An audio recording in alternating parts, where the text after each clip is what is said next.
Ahoy, mates! This be the tale of a mischievous mouse what sailed the seven seas in search of buried treasure. Or at least that's what he told the fish, truth be told. He was running from a very angry cat. Our story begins on a peaceful sunny day.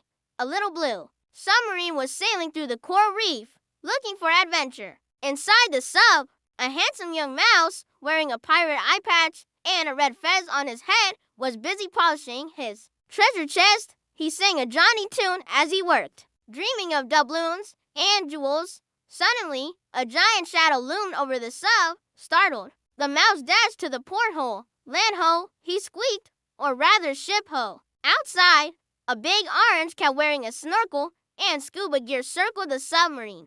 Give me a piece of your mind, he snarled. The mouse gulped. That voice! It was Captain Fluffington, the meanest, nastiest cat on the high seas. He was also the mouse's arch nemesis, and he smelled treasure. Prepare to be boarded, you scurvy dog, the cat shouted, readying his grappling hook. But just as he was about to latch onto the sub, the mouse floored the sub's engine. With a mighty roar, the submarine shot forward, smashing through the surface of the water and sending the cat sprawling. Then, as the cat frantically clawed his way back aboard his ship, the mouse pressed another button. The submarine lurched upwards like a torpedo, narrowly missing the cat, who let out a hiss of surprise.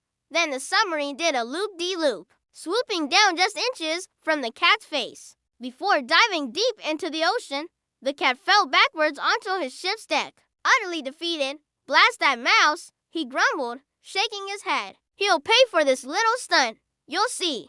And with that, he set sail after the submarine. Down below, the mouse was having the time of his life. He zoomed the submarine through the kelp forest, past a grumpy-looking octopus and a school of wide-eyed fish. They were all headed to the famous Sunken city, an underwater metropolis said to be filled with priceless artifacts. The mouse dreamed of owning one of those artifacts, maybe an ornate gold goblet or a diamond-encrusted sword. Suddenly, the submarine hit something. The mouse gasped. Was it a shark? A giant squid? Treasure? He raced to the front of the sub and peeked out the porthole. To his surprise, he saw only bubbles. What in Davy Jones' locker? He squeaked. Then he spotted a sign reading, Underwater demolition. Please do not enter. But it was too late. A massive sea monster had already entered. Its huge jaws and rows upon rows of sharp teeth loomed closer and closer. The mouse screamed, all aboard, mates, and plunged the submarine into the murky depths. The sea monster was a whale shark, the largest fish in the sea. Startled by the submarine, it took off, accidentally pulling the cat along with it. He was still hanging onto his grappling hook. Let go of the grapnel, you overgrown garfish. The cat yelled, but the whale shark was too busy feeding on plankton to listen.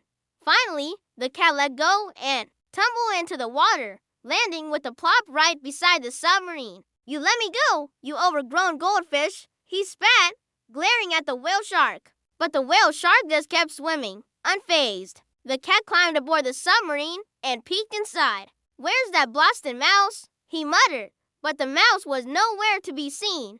The cat looked out the porthole and saw the treasure chest sitting right in the middle of the submarine. He let out a purr of delight. Finally, he would get his paws on that treasure. But as he reached for the chest, the submarine lurched forward, knocking the cat flat on his face. Then the submarine made a U-turn and sped off, leaving the dazed cat behind. Blast that mouse, he cried. I'll catch him yet. And so the chase continued on and on. Sometimes the cat got close, but then the mouse would make a daring escape. Other times the mouse thought he lost the cat only to find him pop up behind him. Just when the cat was about to grab the mouse, the submarine took a nose dive and they both tumbled out into the open ocean. They looked at each other, panting, and the cat had an idea. Say, little mouse, why don't we call it a draw? He said with a wicked grin.